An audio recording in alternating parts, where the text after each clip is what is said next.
In the beginning, we see our main protagonist named Davin who was just recently born, and in front of him standing his father who despises him because he doesn't meet his expectations. Davin was born without an arm, however, on the other hand, his cousin was born with the blessing of the sword god. He is a talented genius. Davin's parents want him to die. Many years passed, and when Kaijin was able to play on his own, Davin was not even able to walk. His mother and father just want him to die. His father feels jealous of his uncle, but he thinks that his son will be able to gain the lost reputation in his family. But Davin is just a one-armed laughingstock. At the time, when Davin learns how to walk, Kahin, on the other hand, was able to wield a sword, which is why his mother still despises him. And when Davin was able to wield the sword, Kahin became familiar with mana. One day his parents send him to help Kahin, but he later learns that his parents sold him for 300,000 luden. Kahin was beating him very badly, but no one comes forward to save him. Kaijin is very happy to beat him, so that day he resolves that no matter what, one day he will definitely beat Kaijin. Later, when Kaijin was practicing, he easily defeats his first opponent, and then he invites Davin to fight him.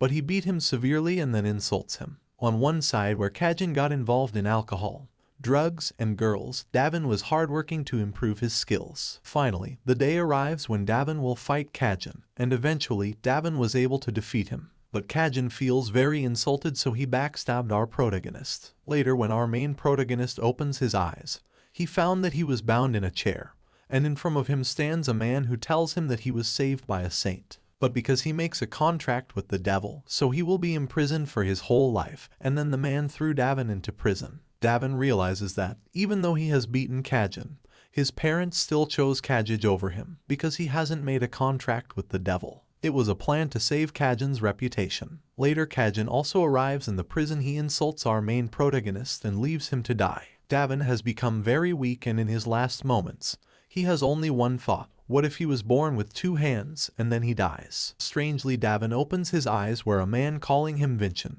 He remembers that the person in front of him was one of the members of the branch families. He also realizes that he now has his right hand, and the person in front of him tries to inflict pain on his right hand using mana, so Vincent pushes him to release his hand. The man got angry and threatened him that one day his son will crush him mercilessly. While the man was leaving, he tells him to wait for the true sword's day, and then he will show him who he is. After the man leaves, Vincent remembers the memory of the person in whose body he is. His mother died just after he was born, and his father never loves him nor care for him. His sibling always bullies him, just because he was not able to do anything in return. He then realizes that his soul gets swept into someone else's body. Just then he hears someone calling for him, who reveals to be the actual owner of the body, the real Vincent.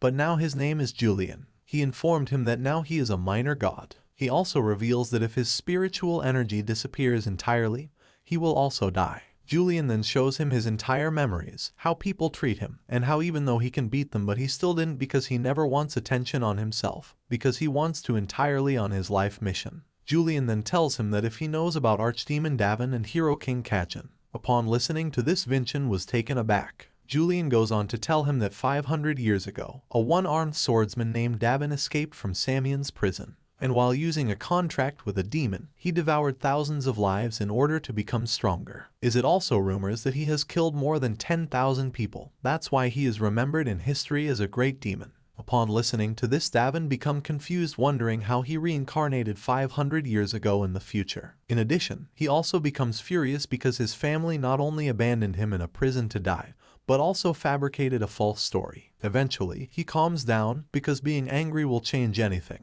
Davin tells Julian that all of this story is fabricated. Julian then asks him if he is also from that era. Davin responded yes. Later, Julian tells him that the hero worked with the greatest hero of that time, his best friend, named Sun, who to Davin's surprise turns out to be the same boy he knew by the name Ashland, who at that time was a faithful admirer of Davin. When Davin was in the prison, visited Davin several times, and he is the only one who believed that Davin hadn't done anything wrong. It was accused. Ashland also assures Davin that he will take revenge for him. But after that day, Ashland never visits him, because, since that time, he had become the family patriarch and had made it his life's mission to uphold what Julian refers to as the achievement possibility relationship to achieve goal of surpassing family Samson and facing truth for our protagonist. As is so, it wasn't a coincidence that his friend had abandoned the family they were part of and created a new one in order to uncover the truth. Later, Julian told David that if he accepts his mission and completes it, he will remain with his body forever, giving him even an incredible blessing. Our protagonist finally expressed gratitude to his good friend and decided to take over the mission that was left behind in order to surpass the family that betrayed him. In one instance, Vincent begins to feel his body becoming very heavy, despondent, and collapsing easily due to how weak he is. As a result, he felt the need to call Julian and inquire as to why he had never learned the art of swordsmanship. Julian replies that he had a disability that didn't allow him to learn it. Vincent asks him this question because he discovers that this body has an exoskeleton blessing. But Julian doesn't understand anything, so our main protagonist explains to him that allows a person to store mana in any part of their body or as far as their eyes. The next day, according to Julian Vincent's words and explanation, the listener is required to wake up and understand how things work in that new era in the world. Because now people don't store mana inside their body, but inside the stars. Because storing mana inside your heart also risks your life. The more stars an individual has, the more powerful he is. At the night, when Vincent was meditating to increase mana proficiency, his servant named Winston enters the room and mocks him to create a mess inside the room. Vincent orders him to bring him some fresh clothes, but Winston declines, telling him that he is not here for doing such types of work. Vincent threatens Winston, telling him that he can take his clothes, but by doing this, Winston's job will be in danger. Upon listening to this, Winston brings him new clothes. Later, our protagonist ordered Wilson to bring a 1-meter wooden sword. Wilson asks him what if he refuses. Vincent replies that nothing, he will go himself. Wilson gets scared and agrees to bring a wooden sword for our protagonist. Later, Wilson brings him a sword and leaves. After getting a sword, Vincent starts to play around in simple terms and starts doing practice to make his body strong, but gets tired just after swinging it for few times. Just then, someone destroys the puppet with which our protagonist is training. He revealed that his name is Ravan Adenka, and insulted our protagonist by calling him useless. He is the son of the man our protagonist meets just after reincarnating in this new body. He is also one of the participants of the Assembly of True Swords. Julian explains to him that it is a competition in which numerous children of martial families are gathered in order to fight using real swords. The winner of the competition gets the chance to fight the descendant of the direct family. Vincent then insults Ravan and his father. Ravan gets angry upon listening to this and put his wooden sword on the neck of our protagonist. Despite knowing that he will be lost in an instant, our protagonist also points his sword toward him with such a confident face that even Ravan gets scared seeing it. Vincent tells him that if was frightened by a wooden sword, how will he fight in the competition using real swords? Ravan gets angry and launches an attack. Julian gets scared and tells Vincent to evade the attack. But Vincent tells him not to worry as he will not be able to attack him. Just then, Ravan's escort appears and stopped Ravan before he could do anything to our protagonist. He explains to Ravan that if he attacks him now, he will have the excuse to dodge the fight, and if this happens you will not be able to fight him, even if you won the True Sword Assembly. Later, in the room, Julian informs our protagonist that in this era, people have traits also known as blessings, and Ravan also has one. His blessing helps him to strengthen his body. Vincent quickly realizes that if he has to beat him, he must become strong, and in very less time. So the next day, he proceeds with his training early in the morning. He tries to cut the puppet with his sword, but was unable to do so. While the servants are making fun of him, the vice commander of the White Sword unit named Merlin appears and tells him to stop, because there is nothing funny about the young lord of the Adenka family training. The servants apologize and run to their work. Upon seeing Vincent tired, Merlin gives him a potion to regain his stamina so that he can continue his training. His training is fruitful, so eventually he was able to store mana inside his body and was able to cut the puppet. Later, Winston served Vincent food, but upon seeing that Winston has stolen his food, the protagonist gives him a warning that he will not tolerate it if he does this again. Winston tries to scare Vincent by telling him that he used to be a backstreet gangster, but Vincent pays no attention to it. On contrary, he surprises Winston by showing him that now he can use mana. Later, Merlin visits the place where Vincent was training, and gets surprised that he was able to cut down a puppet with a wooden sword. In addition, he wonders what type of training he was doing to gain such proficiency in swordsmanship in such a short time span. On the other side of the story, we see that Ravan is working out at his home with a large, weighted sword as that recurring thought keeps popping into his head. Image of Vincent startling him. Just then Ravan's father enters the room and tells him that if they wish to escape the life of poverty and the sorrow of the branch families, Ravan must defeat Vincent. Just like Victon's father in his previous life, Ravan's father was so jealous of the main family, so he imprinted in his son's mind that he must defeat the main family. And that is why Ravan become like this. In the room, Julian reveals that the winner of the True Sword Assembly will be awarded with the Mana Crystal. And if one ingests it, his body as well as mana will both grow stronger instantaneously. Vincent gets motivated and tells Julian that he will give him the victory he can't think of. He calls for Winsome and tells him to do something for the protagonist, but it is not revealed to us. Later, Winsome visits a woman named Raelsa, but he was too scared because the woman in front of him was 7-star martial artist. Winsome tells her that the protagonist wants to meet the head of the family. What a boy, he doesn't even have the courage to meet his father. The woman visits her head, who is meditating at that time. Raelsa informs him that Vincent wants him to be present at the True Sword Assembly, as he was going to prove his worth. He asks her if she thinks that Vincent will be able to win the tournament. The woman declines, but also offered that if Vincent loses she will happily give Vincent her head. It is also revealed that Raelsa once was the servant of Vincent's mother, so she is willing to do anything for Vincent's sake. The head eventually agrees to be present at the tournament to watch over his son. Oh sorry, he doesn't even consider Vincent his son. Finally, the day of the True Sword Assembly arrives. Ravan was too motivated to defeat Vincent, and when he sees the patriarch of the main family, he becomes even more motivated, as this was his chance to prove his worth in front of the patriarch. The first round begins, and Ravan was fighting. When his opponent attacks Ravan, his sword shreds into pieces just by touching Ravan. Ravan easily defeats his opponent, and Ravan's father becomes very happy upon seeing his son's performance in the tournament. The audience present also praises Ravan, as despite being young he was already a 2-star martial artist. On the other side, the protagonist comments that the children of this era are more genius than 500 years ago, but the problem is that they have close to no depth in their martial arts. Their strength comes from their attributes, they don't have any experience. Ravan's next fight begins, and he again easily defeats his opponent. Ravan then declares that he has won all of his matches and is now according to the rules set by the elders. He earns the right to fight the descendant of the main family, our protagonist, Vincent. Vincent accepts the challenge. Before the fight began, Vincent announces that instead of a real sword he will only use a wooden sword, and will only fight using his left hand. And on top of that also let Ravan have 2 attacks first, and he will not move even a single step until he uses all his 3 attacks. Ravan gets angry thinking that the protagonist doing all of this to move him. Ravan's father tells the patriarch that Vincent is making nonsense, but he ignores him and allows it.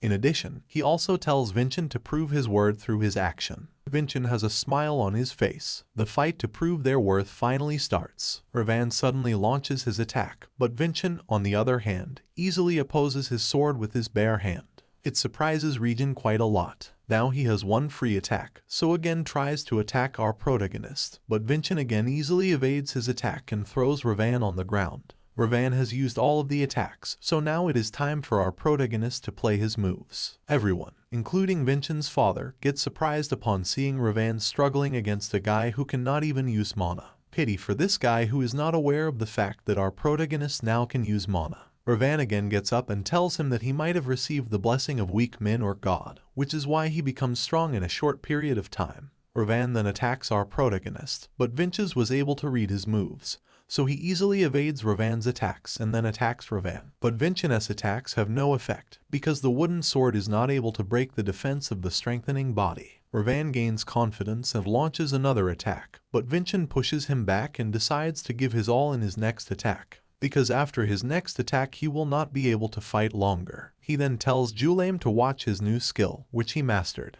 It is a skill that can cut space, twist the flow of mana, and use it to sever everything, including the enemy's attack. This is true swordsmanship according to him. Vincent cut Ravan's right hand. Man, you shouldn't be that brutal. Vincent then tells the referee to announce him winner, or should he also cut his right leg? The referee announces Vincent as the winner of the fight. Jaren, our medicine over Ravan's hand, while Ravan's father is running toward them. A man tells Jaren that pouring a potion will not work. They should take him to the priest. Vincent asks Jaren why despite his warning he hasn't prevented a tragedy. Jaren apologizes to the protagonist. Patriarch then tells everyone to come inside, as the award ceremony will begin. Just when the Patriarch is awarding Vincent with the Mana Stone, Ravan enters and tells the Patriarch to stop. He also claims that Vincent has borrowed the power of the Apostle. Just then another man enters and informs the patriarch that Ravan's hand cannot be reattached. Ravan's father tells him what nonsense he is talking. He is a priest, therefore he should be able to easily heal injuries, but the priest replies that he hadn't seen any injury like this before, and it is severed by something his divine abilities cannot heal. Ravan's father desperately exclaims that Vinches must have used some tricks to defeat Ravan. Vinchin comes forward and orders Jaren to arrest Ravan's father because it is the patriarch who announces Vinchin as the winner of the tournament. And right now he is denying the patriarch's authority as well as the authority of the guests present at the time of the fight. Upon listening to this, Jaren arrested Charles Adinka. Patriarch then praises Vinchin, and Julian becomes happy because it was not easy to receive praise directly from the patriarch. Then upon Julian's advice, Vinchin comes forward and suggests the priest to use his mana crystal to reattach Ravan's hand.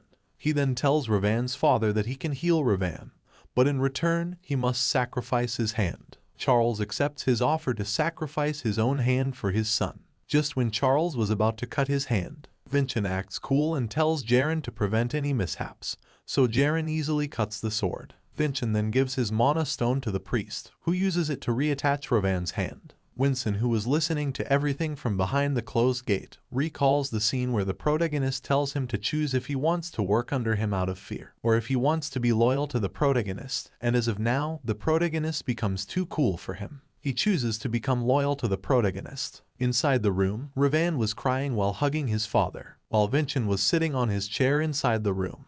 Winston arrives and informs him that he is bringing him food. Just then, a man enters the room and introduces himself, Dullian, a Pontifex of Gaia. He was the same priest to heal Ravan. When Vinchin asks him why he is here, Dullian expresses his gratitude for helping earlier, and gives him a man stone which he truly deserves. When the protagonist asks him why is he giving mana stone to him, Dullian explains that because of him he was able to understand the value of mana stone and human life. In addition, Dullian also gives him a token and explains that if he ever wants help from the temple, he can show this card, and they will help him. Later, Julian explains to him that the patriarch usually eats alone, but once he invites Julian's sister to eat with him, because she had an overwhelming win in the True Sword Assembly, and there is a chance that today he might also invite our protagonist. Just then Wilson opens the gate, and before he can complete his sentence, Vinchin already guessed that the patriarch invited him. At the doorway, Vinchin meets his stepmother, Hylium, who praises him for winning the True Sword tournament.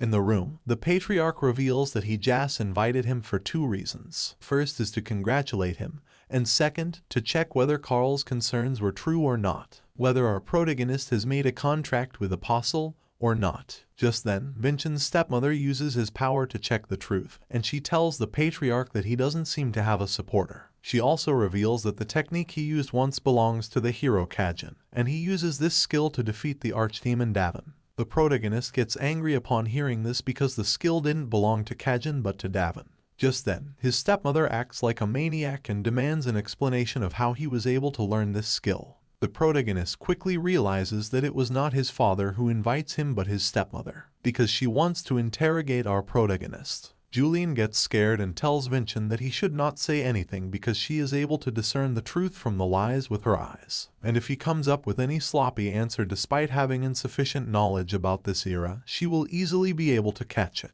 Vinchin then tells Julian if he should tell her that he is not real Vinchin, but Julian instantly declines his idea. Vinchin comes up with an idea and tells her that he has received a revelation, but she suspected because he still hadn't received a blessing, and one cannot receive revelation without a blessing unless they are evil. In addition, she also tells him to tell her the truth, or he will have to go through the sacred court trials. However, Vinchin replies that if he is truly evil, wouldn't the priest that holds a rank 3 mana crystal recognize it? He also shows her the mana crystal he received from Dullian. He tells her that he learned swordsmanship because now he is able to read some mysterious movements. The patriarch then makes his decision. He tells Vinchin that he can continue his martial arts training, but Vinchin's stepmother shows her concern that if he uses the hero Kajin's swordsmanship, the Samian family would make a fuss about it and will say that they have stolen it from them. But the patriarch tells her that he has already considered all of this, so there is no need for her to remind him. The patriarch then tells Vinchin that he has shown great results at the assembly of the True Sword, so he will desire him something he wants. Vinchin, upon Julian's suggestion, replies that he wants permission to enter the library. The patriarch allows his request. He also gives him a sword named the Crimson Lotus. It is a sword that the Patriarch uses when he was young. Just when Vincent was leaving with his servant, his stepmother arrives and asks him how will he defeat the Crimson Demon. Then it is revealed that if one wants to become a full-fledged martial artist, he must defeat the Crimson Demon. Vincent replies that he still doesn't have any plans. His mother then also explains to him that because of using the strange sword movements his body is not in a good state, and he will die if he fights in his current state. Vincent thanks her for her advice and takes his leave. The next morning, Vincent was in a very good mood. But just then a maid named Sari hit him from behind because she thinks that he was still plotting something behind Vincent's back. But Vincent declines her claims. Inside the room, Vincent seems to be very frustrated because despite getting permission to enter the library, he was not able to find any record from 500 years ago, as if they are intentionally taken out. Vincent drops this thought and decides to continue his training because as of now he cannot do anything about it, and he also has to defeat the Crimson Demon. Julian asks our protagonist about his real identity, and Vincent wonders if should he reveal the truth or lie to him. He decides to tell the truth, but when Vincent replies to him, something strange happens that causes Julian to scream in pain. He also was not able to hear Vincent's answer. Just then Vincent spots a book titled First Love with the Water. While reading the book, Vincent discovers that the main character of the book doesn't have imagery, but he has traits. So Vincent decides to keep the book with him. After leaving, Vincent encounters Sari, who asked him whether it is true or notes that he has won the assembly of the true sword. Vincent recalls the memory through which he learns that Sari is the person who gave blind affection to Vincent even if he was a loser. So Vincent decides not to be rude to her. So he explains to her that it is true and recently he started learning martial arts. However, Ravan also appears there. Inside the room, Ravan takes his sword out and tells Vincent that he has come to repay him for the true sword assembly. Vincent thinks that Ravan is going to attack him, so he takes his stance and orders Sari to get out of there. But something strange happened. Instead of attacking Vincent, Ravan apologizes and tells him that he owes him so much, even though he behaves rudely with him, but still he gives him his mana crystal. In past, he always acts like a coward, but from now on he will watch his behavior. In addition, he swears his loyalty to him. Julian told him to not fall for his word, but the protagonist thinks otherwise. Vincent accepts his loyalty, and he too will be by his side until he betrays him. Ravan spots that Vincent now has a Crimson Lotus sword, which means that he had been appointed by the Patriarch. Julian gives Vincent advice to learn the Dwarf King's blessing from him. On the other side, Hylium informs the Patriarch that Vincent is planning to join the Crimson Fortress in the upcoming years. When Vincent's father asks her about the Crimson Demon conquest, she reveals that she wants to inform him about the features of demons, but he didn't listen to her. He was very confident. In addition, she also informs him that Ravan is now living with him. On the other side, Ravan is teaching Vincent how to acquire the Dwarf King's blessing. He recalls the time when Vincent asks him to teach him how to acquire a blessing because till now he hasn't received imagery. Ravan accepts and begins to guide the flow in his body. Julian gets nervous because Vincent is going very fast by risking his life. Just when he was able to control the mana current, the outburst of energy pushes him backward. On the other side, the Patriarch tells Hylium to inform Vincent that he must defeat the Crimson Demon in 1 month. Later, Raelsa decides to visit Vincent to deliver the Patriarch's message to him that he has to complete the rite of passage in 1 month. When she opens the gate, she gets surprised upon seeing the current situation. She demands an explanation from him. Ravan gets scared after seeing Rayla because she was a 7-star martial artist. She then tells him about the Patriarch's message. Vincent gets happy upon listening to this because as of now the Patriarch never set time foundation for anyone, which means that the Patriarch has expectations from Vincent. Raelsa then informs him that for 1 month she will accompany him as personal protector. Ravan is worried because according to him it will take 2 months for Vincent to acquire Dwarf Blessing, so it will not gonna easy for him to defeat the Crimson Demon. Later, when Ravan informs him that he will not be able to teach him the Dwarf King's blessing, but just then the protagonist surprised him by showing Ravan the result of his training. With a smile on his face, he reveals his intention to surpass the Patriarch's expectation and defeat the Crimson Demon before the time foundation. 2 weeks later, Vincent goes to a forest to start manifestation of the trait. In addition, he tells Ravan to step back, because there might be an explosion like last time, but Ravan doesn't agree with him, because he wants to witness his success. The protagonist then begins the manifestation and just then the Dwarf King appears, but no one besides Julian was able to see him. The Dwarf King then gives our protagonist, and Ravan informs him that it is a body-strengthening trait. Vincent thanks Ravan for his help, and also asks for another favor from him. 2 days later, Vincom heads out to complete his rite by defeating the demon. Vincent apologizes to Raelsa for the sudden request, but she doesn't mind it. She has only one thing in mind: she had accompanied all of Vincent's brothers, and there is none who failed the trial, so she wishes that Vincent wouldn't become the first main family heir to fail the trial. So she tells Vincent to consider it once again. However, Vincent on the other hand has sky-high confidence, so he tells her not to worry. Later, Raelsa asks Vincent if he studies anything about the Crimson Demon, and whether he has any plan to defeat him. Because according to her, Vincent is not a 3-star martial artist, but Vincent replies that the Crimson Demon is a low-level demon, so there is no need for Vincent to study about him. Vincent asks her why she is trying to help him. Raelsa replies that it is obvious to help him because she is the guardian as well as the protector of this trial. Vincent asks her if she is doing all of this to hide budget embezzlement. But if she doesn't want to talk about it, it is fine for the protagonist, because she didn't ask about his training. After a short time, they arrived at the lair of the Crimson Demon, also called the Old Temple. Upon arriving, Raelsa cast a mana barrier that will allow only one demon to pass through at a time. Vincent gets excited upon seeing the Crimson Demon and tells Raelsa to report exactly what she sees to the Patriarch. Just then demons attack the protagonist. Julain gets scared and tells Vincent to increase the distance between himself and the demon. But Vincent doesn't think like that, because if he increases the distance, then it will be advantageous for one with a larger weapon, so he decides to reduce the distance. Raelsa praised his decision to reduce the distance. It is all of Vincent's tactic to make the demon angry, because the Crimson Demon has a very aggressive personality, so his neck attack will gonna be full of openings, and it is easy to win against an opponent with lots of openings. Vincent then attacks and kills the Crimson Demon, and looks at Raelsa with a smile on his face. But Raelsa is worried because the reason why the Crimson Demon cannot be defeated with a single strike is that the creature has 2 lives. So when our protagonist is distracted, the Crimson Demon revives and launches an attack on the protagonist. Vincent easily evades the attack, thinking that it is the same as 500 years ago. But suddenly Demon again attacks him. That surprises Vincent a lot, because unlike his previous life, in this era, when the Crimson Demon revives itself, his strength as well speed both no increase. Julian was not happy upon seeing this, so tells the protagonist to change plans.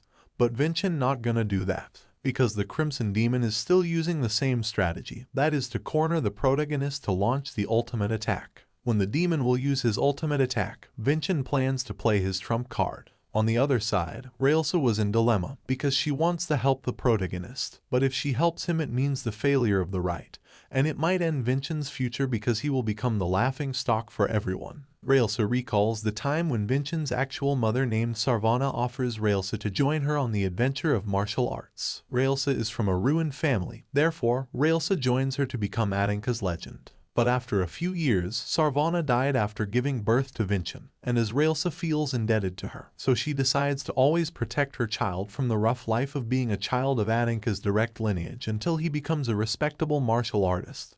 But day by day she starts to lose hope on him because he was just a useless child. Return to the present, just when a Crimson Demon attacks the protagonist, something strange happened. Ravan appears in front of Vincent and stops the demon's attack, which surprises Raelsa a lot. But the thing that surprises her more is that the protagonist starts meditating in such a situation. Ravan is also very excited to fight against the demon. He even declared, if Vincent fails to defeat him, he will be his prey. Just then the Crimson Demon transforms Ravan's excitement into fear by breaking his sword. But Vincent suddenly attacks the demon and kills it. The protagonist thanks Ravan for his help. Raelsa congratulates Vincent but also tells him that she doesn't think that the Patriarch will be happy with Vincent getting help. But Vincent then tells her that the subjugation Raelsa now sees was for Ravan to prove his resolution. Vincent will prove his worth after defeating another Crimson Demon. Vincent then eats Mana Crystal to increase his body performance. Vincent then attacks the demon and kills him in a single strike. However, Vincent's body is also in a very bad state. Suddenly everyone got surprised because a relic guardian appears, and it is far more powerful than the lowly Crimson Demon. Raelsa informs the guardian that she is the servant of the Adanka family, and orders the Snake Guardian to reveal its intention. But the Snake Guardian ignores her words and attacks them. Raelsa takes a stance and orders Ravan to take the protagonist with him and back away. Railsa then started attacking the Relic Guardian and easily overpowered it. Suddenly, the protagonist attack sword slashes at nothing. Railsa wonders why the protagonist attacks at nothing. But just then a thought clicked in her mind that the Relic Guardian changes his appearance. The Guardian suddenly attacks Vinchin, but Reels uses her trait and easily protects both Vinchin and Ravan by cutting the Guardian in half. Railsa is still not sure of how the protagonist senses the presence of a Guardian, as even she was unable to. Vinchin spots a treasure and thinks the Guardian was protecting it. Railsa opens the treasure and finds the dragon's skeleton bone, which was left by the first patriarch Arslan. Railsa then gives the skeleton bone to the protagonist, as out of all Aninkas who passed the trial he is the first to find it. Vinchin then tells her that only the church has the right to bestow such items to a person. If someone finds out about it, she will be in trouble. But Railsa doesn't care about it. Upon hearing this, the protagonist cut the skeleton bone in half and gives it to Railsa because he will not be able to obtain it without her help. Railsa thanked him and they together departs. Later, Railsa visits the Patriarch to report about Vinchin's rite of passage. She informs him that the Ravan, who was known for his hostile behavior toward the protagonist, has been influenced by Vinchin and even risked his life to withstand the Crimson Demon attack. The Patriarch is not happy upon listening to this because he thinks Vinchin was not powerful enough to defeat the Crimson Demon. But he gets astonished when Railsa reveals that Vinchin single-handedly defeats another demon. She then also informs him about the dragon's skeleton bone and also shows him half part of it. The Patriarch ordered her to break the skeleton bone, but despite giving her all, she was unable to break it. The Patriarch then orders her to take care of Vinchin, as according to the Patriarch the protagonist has a special power. The next day, Wilson asks the protagonist as he also has to Crimson Fortress. Sari replies that it is obvious because they cannot Vilchin go alone. On the other side, the protagonist asks Julian if he senses the mana flowing in Sari's body, but Julian declines it. Vinchin then asks Sari her last name because he saw a similar mana flow 500 years ago in his previous life. Sari replies that her last name is Hisley Hisley. Vinchin gets surprised upon hearing this because Sari has a magic body. When Julian asks him about the magic body and what is special about the Hisley family, Vinchin explains that the Hisley family studied mana and the body, and also they are the ones who found about the heavenly skeleton. On top of that, they have a skill called magic body that also allows a person to infuse mana inside his body. Vinchin asks Sari if she knows any elder in the Hisley family, but Sari replies that her grandmother had already died and she is the only Hisley she knew. Julian then asks him why a family that has such a powerful skill gets ruined. Vinchin replies that it might be the doing of the Samian family because if they wish to hide the existence of the heavenly exoskeleton, they must shut the mouth of its discoverers. Just then Sari reveals that Vinchin's mother was also a Hisley. When the protagonist replies that he doesn't know about this fact, she replies that might be because it is forbidden to mention her name because the Patriarch always becomes sad whenever he hears her name. Railsa arrives and informs Vinchin about the departure of Ravan. Vinchin goes to meet him and also requests him to look into the Hisley family's history. At last, they shake hands and Ravan takes his leave. After Ravan leaves, Vinchin requests Railsa to train him until he goes to the Crimson Fortress. Railsa agrees to train him and also informs Vinchin that she is not gonna soft on him. Later, Railsa tells the protagonist that he has 5 months left and if he wound her once, she will give out the trait. 1 week passed but Vinchin was still not able to land a single strike on her. Railsa notices dents on her sword and decides to visit the blacksmith to complain about it. Later, when Railsa visits a blacksmith named Hansen, she shows him every blade. Blacksmith asks if she has fought with a monster or a 9-star martial artist. She declined and answered that she clashed against Vinchin's Crimson Lotus. The blacksmith gets astonished upon hearing this. Later, Vinchin asks Railsa why she calls him late in the night. Railsa replies that the blacksmith wants to meet him. Julian informs Vinchin that the blacksmith standing in front of him wasn't an ordinary blacksmith, but he is a longtime friend of the Patriarch. But a long time ago he stopped making weaponry and only focuses on new inventions, and because of that he also received criticism. Vinchin greets Hansen and tells him that he made the correct decision on the path he took. Hansen recalls the time when the Patriarch also said the same words to him. Hansen looks at the Crimson Lotus and gets surprised because there was not a single damage on the Crimson Lotus, as if the protagonist cuts with his own strength instead of a blade. Hansen then asks him to show his skill to him as he wants to see what kind of swordsmanship Vinchin uses. Julian requested Vinchin to decline his offer. Just then Sari arrives there and asks him why is he making a ruckus at night. It is also revealed that Hansen frequently donates his money to children living in poverty, and Sari was also one of them. Vincent informed Hansen that he will visit him tomorrow with Sari. Hansen takes his leave upon hearing this. The next morning, Vincent shows his skill to the blacksmith, who gets surprised. Hansen then tells him that Vincent has picked his interest and now Hansen will make a sword for him. He also informs Vincent that there is a problem. For a long time he envisioned a sword, but he needs a rare ingredient to make that sword and it is not available in the market. The ingredient is mastodon horn. By chance, it is the same horn that Vincent found during his rite passage, so he shows it to Hansen. Hansen agrees to make a sword for him using the dragon's skeleton bone. He tells Vincent to come after 3 weeks. 3 weeks later, when Vincent visited Hansen, he gets surprised upon seeing the workshop on fire. Vincent decides to save Hansen, so he enters the workshop by slicing the door and fire. Inside the workshop, they see Hansen was in unconscious state. Vincent then sees the Crimson Lotus, which is also on fire. The fire is caused by the mana flow of the Crimson Lotus because it becomes much stronger than Hansen's expectations, and he hadn't taken any measure to prevent this. Vincent decides to take Hansen outside, but Vincent gets scared upon seeing that the exit is closed. Julian asks whether he knows any defensive technique. Vincent replies that he knows a blade technique that Isolel intended for defense. Vincent recalls the technique and starts performing it. Julian gets astonished upon seeing it because the technique Vincent is performing belongs to none other than the Samian family. Vincent succeeds to wipe out the fire. Just then Hansen also opens his eyes and questions Vincent about how he is using the Samian swordsmanship. But Vincent replies that he must be uttering gibberish. Hansen drops the thought and informs Vincent that the sword has complete and he can take it. Vincent then requests Hansen to forge a new sword for him. Hansen agrees to his request and also informs him that it will take some time because first, he has to clean up the mess. In addition, Hansen informs Vincent that he is already out of the dragon's skeleton bone. Later, visits Hansen and shows him another skeleton bone.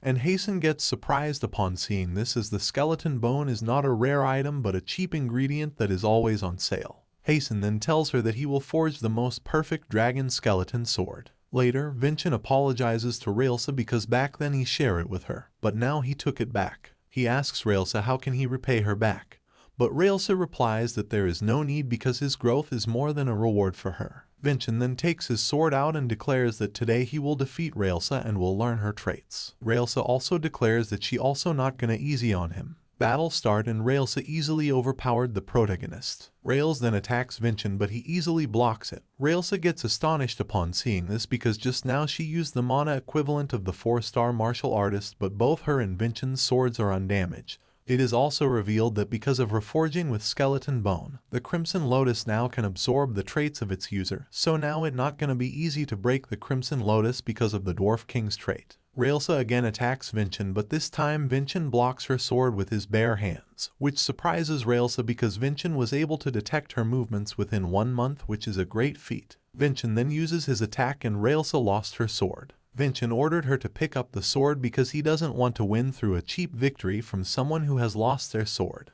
Raelsa picks up her sword and again attacks Vincent, but for some reason she falls. Vincent then wounds her. In addition, he explains to Raelsa that even with his double sword strike it is impossible to strike her, so he slices through the mana around her, and because of this, she was unable to use her trait. Later, as Raelsa promised, she begins to teach Vincent her trait. On the other side of the Crimson Fortress, the Dean of the Crimson Fortress named Vargan asks Herka why she hasn't touched any documents. Herka replies that she is a martial artist and it is a waste of talent for her to hold a pen. Vargan then orders her to drop her nonsense and check the next set of entrants coming in. But when they learn that Vincent is also enrolled in the Crimson Fortress, they got surprised and decide to nip the bud before it sprouts. In simple terms, they want to end Vincent's martial artist journey even before it starts. Later, Vincent and Julian discuss about the Crimson Fortress on the map. Then we get to know that in the past, when followers of the Archdemon invaded Samian, Arslan as well as the other heroes fended them off. That's when they took on the role of leading the training academy. Vincent wonders if he will be able to find another skeleton bone there. But Julian then tells him that it's not the dragon skeleton, but there is a legend of another treasure. It is a heavenly fruit, which is more powerful than any medicine in the world, and there is also a rumor that it can revive the dead. Vincent then asks Julian why a person has to fend for himself without the financial support of their family at the Crimson Fortress. Julian replies that it is to prevent any unlawfulness with money so that the student with a more powerful family can't bully someone, because descendants of many powerful families will be gathering as well. Vincent then asks him a very obvious question: where will they get their money to support their life? Julian answers that he doesn't have to worry about it as Julian has invested in the Magic Tower. It is the place where one can sponsor a mage's research and will get his contribution back in money. And the mage Julian has invested in is the co-owner of the tower. Was the co-owner of the Magic Tower, because Julian and Vincent just then read the news that the co-owner of the Magic Tower was assassinated by someone. Feel sad for Julian, like if you also. Julian begins to cry for his money and Vincent tells him to pay some respect for the dead. But Julian is not in a condition to pay his respects. In addition, Vincent also reads that she had left all of her possession and research to her only younger sibling Vargan Pagod, who happened to be the same guy who wants to end Vincent's martial artist journey. Oh man, why our protagonist was not able to find peace. Vincent then revealed his intention to strengthen himself as much as possible in 4 months. 4 months passed and now it is the time for our protagonist to take the next step in his life. Raelsa then shows him the path which leads to the Crimson Fortress. Vincent thanked Raelsa for everything she had done for him and takes his leave. On the other side, Vargan informed Herka that Vincent might be arriving soon, so she must go there to guide him to the fortress. But Haraka wasn't in the mood to do it. Just then a voice came out of a crystal and informed everyone that a monster is invading the surrounding. Herka gets excited upon hearing this and leaves the task to guide Vincent to Vargan. When a person asks whether he will lower the difficulty of the examination, but Vargan has no such intention. Vargan then declares that the subjugation of the illusory monster will now begin. With this, the new journey of our main protagonist will also begin. On his way to the Crimson Fortress along with Winston and Sari, the group was attacked by a beast. Vincent decided to test the results of his training. Vincent, with a smile on his face, happily accepted the greeting of the Crimson Fortress. Then the monster was also revealed. It was the strongest predator in the Snowy Mountain region, a blue-eyed white tiger. Winston got scared upon seeing the beast and also commented that he didn't want to come for this reason. Vincent felt something was wrong about the monster. Although it looked like a blue-eyed white tiger, it didn't seem like one. Vincent also thought that the monster was not alive.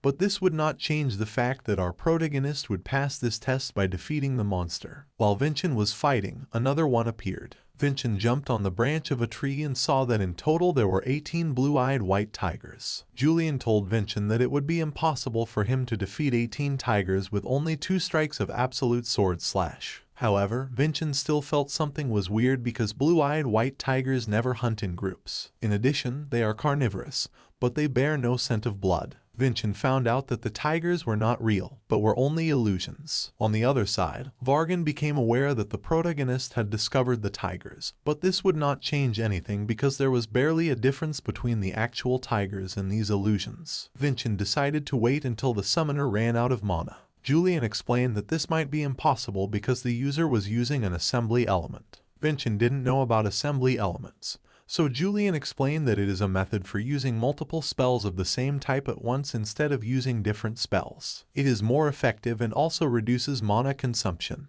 Upon hearing this, the protagonist decided to find the assembly element that was controlling the tigers because it was the only way for Vincent to pass this test. Vincent then used the Frostwalk trait, which he had recently learned from Raelsa. Vargan was astonished upon seeing this. Vincent instantly found the main tiger and, instead of striking down the illusions, he disconnected the actual mana circuit forming the magic. Vargan then told one of the guards to open the gates for the young master Vincent. Vargan then greeted the protagonist. It was also revealed that Vincent had decided to impress Vargan because one cannot bring the family's funds to the academy, but a student with potential may get sponsorship within the academy. Later, Vargan informs Vincent that there are a large number of people at the Crimson Fortress, so the protagonist has to share the dormitory with others, and it might not be comfortable for him. Inside the fortress, he will become a normal cadet and will lose any other status he has. Vincent then asks Vargan his rank. Vargan answers that every cadet in the fortress starts out as rank 9 and takes semi-annual examinations to increase their rank. In addition, he explains that the rank goes from 9 to 1,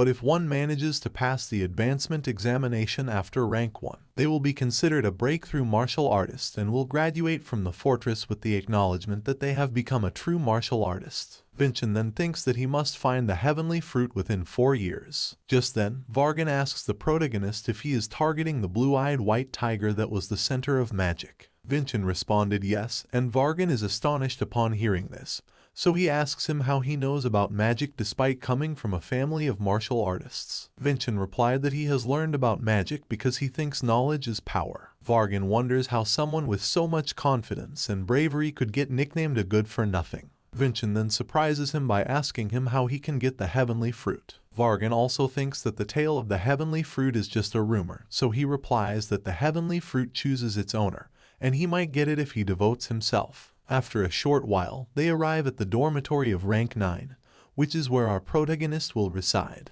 Inside the dormitory, Vargan informs Vincent that his servant will live on the 1st floor and he will live on the 5th floor. Later, Vincent encounters his elder brother named Malone Aninka, who mocks our protagonist by calling him a good-for-nothing. Just wait, Malone, Vincent will show you who he is. Julian gets angry upon seeing him because once he forced him to eat garbage. Vincent asks Julian whether it is okay for him if he scolds Malone, and Julian gives his permission. Vincent indirectly calls him incompetent because it has been a long time since he left the main house, yet he is still at rank 9. Malone gets angry over this and punches one of his subordinates. Vincent, who is in a different mood, punches Malone. Malone gets angry and attacks the protagonist, but Vincent defeats him. Vincent then declares to everyone to overcome their fears since it is the only way to start their journey as martial artists. Just then, Malone stands up again and attacks the protagonist. On the other side, a village thanks Herka for protecting them by defeating the monster. The elder offers Herka to stay for a drink. Herka reluctantly accepts his offer, but just as Vargan appears before her. Herka gets scared upon seeing Vargan. Later, he informs her about Vincent's feat, but she doesn't know about what the assembly element is since she was not a mage. Vargan then tells her that he achieved something that even a 7-star martial artist is not aware of, so it is quite incredible. But Herka doesn't think so. For her it is a cowardly move because the other direct descendants blow up the entire snowy mountain. Just then the crystal appeared there and requests Vargan to return to the fortress. In addition, he explains that Vincent and Malone requested a mediator's presence for their spar. Vargan arrives at the Crimson Fortress and informs Vargan that although he had caused a disturbance in the residence hall and should be subject to discipline, they will overlook it since they have received the report from Vincent. Vargan then permits them to spar in his presence. Malone gets surprised upon seeing that Vincent has the Crimson Lotus. He claims that it is just a replica and declares that it will make him regret his actions. Malone then activates the Daughter of Fear trait. It is the trait that fills its opponent with fear. Malone gets scared upon seeing that Vincent was unaffected since it is imprinted in his mane that a martial artist should never fear another martial artist. Malone, however, believed that Vincent must have played a trick because there is no way he was able to counter Malone's trait. Malone then attacks Vincent but gets surprised because Vincent vanished. Vincent appeared behind Malone and kicked him. Vincent then uses his traits to defeat Malone. It is also revealed that Malone actually is trash, but till now he is able to keep his position because of his overwhelming power compared to the other rank 9 cadets. A girl named Silbriar appears there and informs one of the cadets that it is not over yet because fear was just his trait. His actual blessing is a different matter. Vincent feels something strange since he made Malone drop his sword, but still, Vargan didn't announce him as the victor. Just then Malone stands up and reveals his actual blessing, the blessing of the Cerebral Giant. The Cerebral Giant is one of the highest gods that has control over electricity. Malone attacks Vincent's right hand. Malone then reveals that he has this trait from his birth, but he mastered it after coming to the fortress because even with his coercion trait, kids of his age were not able to defeat him. Vincent gets very angry upon listening to this because according to Vincent it is the power that many works their entire life towards and never achieve. Not only he is disregarding the responsibility that comes with that power, but also disregarding others' efforts. Malone then attacks the protagonist, but Vincent is not going to give up just because his right hand is completely charred. Vincent declares that today he will take Malone's right hand.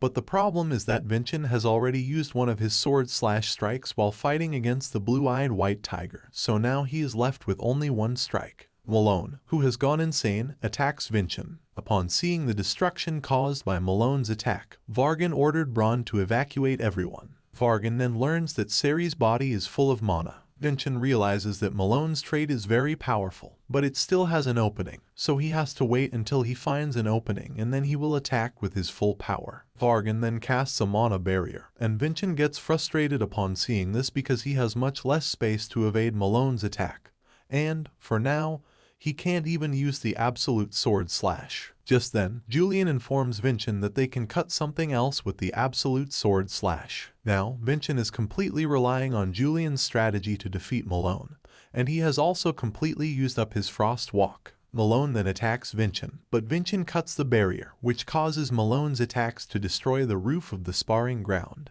and a large stone falls upon Malone. Vincent eventually defeats Malone. Now that Malone is defeated, Vincent attacks his right hand because he can't let his big brother become a liar. Vargan was still surprised because the mana barrier he had created was completely of a different class, and an ordinary martial artist could never slash through it.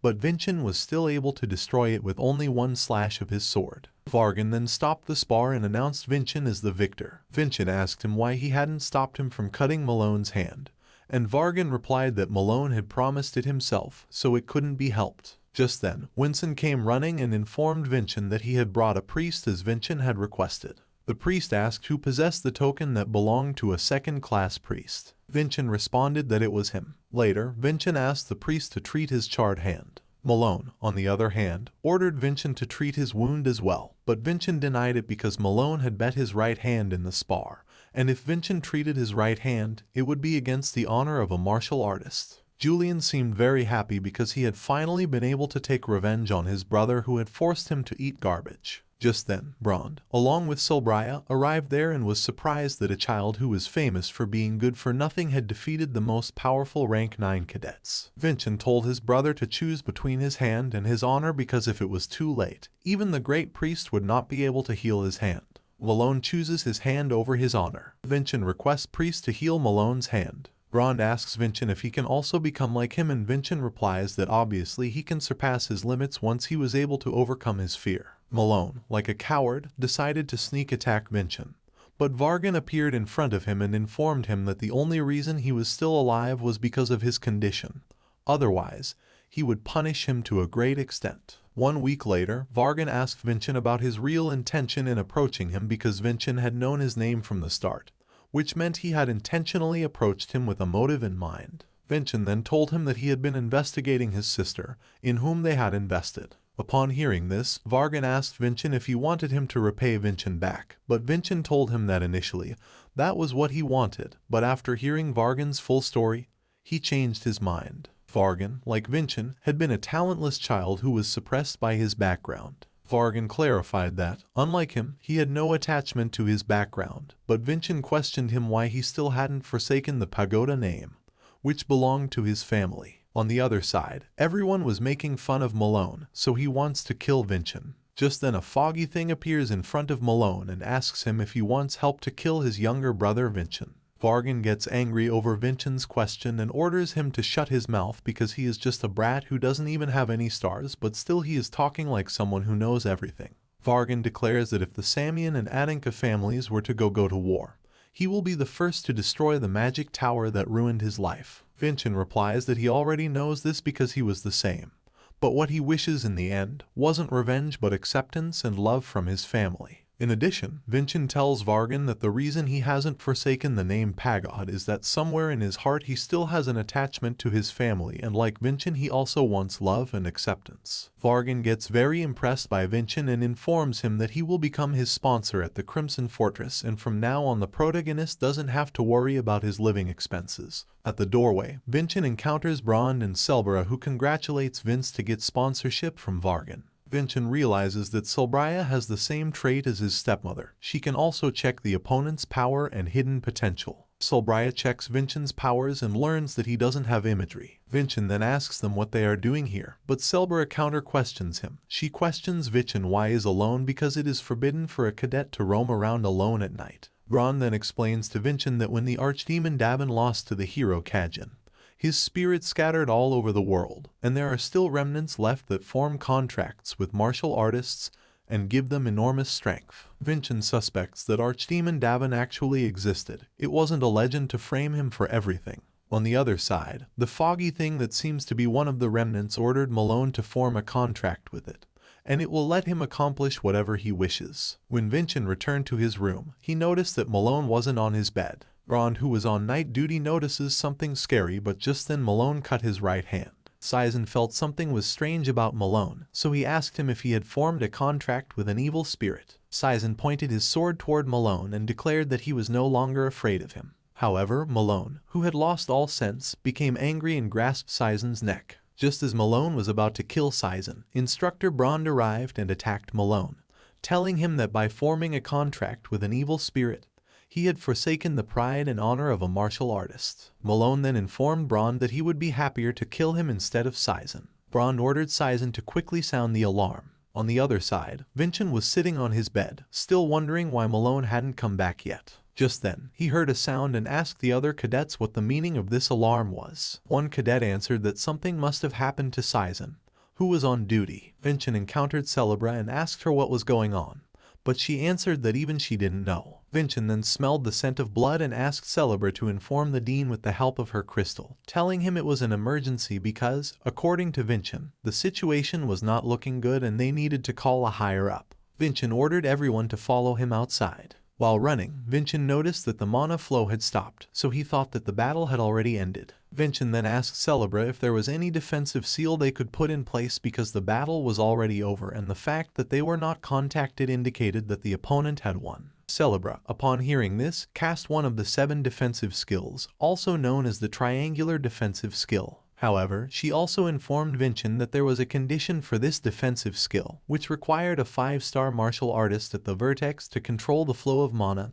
otherwise, it would lose its balance and collapse. Vincent arrived outside the dormitory and was astonished to see that Brond was in a very terrible state, and his body was covered with blood. Just then, Malone spotted Vincent and attacked him. Celebra informed Vincent that Malone's dark aura belonged to the archdemon Davin. Vincent was confused upon hearing this because he himself was Davin, and how could he fight against himself? Malone then declared that today he would show Vincent who the real king was. Vincent was also aware that he alone could not defeat Malone, because even Brond, a 5-star martial artist, had easily been defeated. Therefore, until a higher-up arrived, he had to stall for time. Vincent then told Celebra to cast the triangular defensive skill, but Celebra was astonished because there was not a single 5-star martial artist present. Vincent responded that he would center the seal. Celebra then tells Vincent that it is impossible because he is not a 5-star martial artist and he will collapse as soon as she manifests the seal. Vincent, upon hearing this, asks Celebra to make a decision that will protect everyone, so Celebra agrees to cast the triangular skill barrier. Celebra then instructs everyone to form a triangular defensive seal and use Vincent as the center. Julian, who was scared to his heart, requests Vincent to turn away because there is no way they can win against Malone. But Vincent responds that if he wants to, he could have run a long time ago. But if he does this, every cadet will die. All rank 9 cadets then form the triangular defensive seal. Vincent felt that his mana was exploding, but if he wants to protect everyone, he must endure this pain. Malone attacks Vincent and is surprised because the seal was able to block it. Malone again attacks them and this time he uses more power because by forming the contract, the cerebral giant's blessing also becomes stronger than before. Everyone is scared upon seeing Malone's enormous power, but Vincent declares to everyone that a martial artist should never be afraid of a martial artist who has forsaken his honor. Is our boy really 14 years old? Vincent asks Malone to give up because the martial artists will arrive soon and if he gives up and reflects on his actions, he can avoid the worst case scenario. But just then, the foggy thing tells Malone not to fall for Vincent's words. So Malone prepares to unleash a big attack. Malone declares that it is the end and attacks Vincent. But Saizen also joins the seal formation and helps the others block Malone's attack. Just then, Vincent is surprised because he is not aiming for absolute sword slash, but he was able to see the sword's path. Vincent wonders whether he should attack or not, because now his first priority is to wait for reinforcement, but the seal is also at its limit. Vincent has no other choices, so he decides to take a chance and informs Celebra that the seal is about to break, so she should be ready for the impact. Vincent prepares his sword stance and attacks Malone,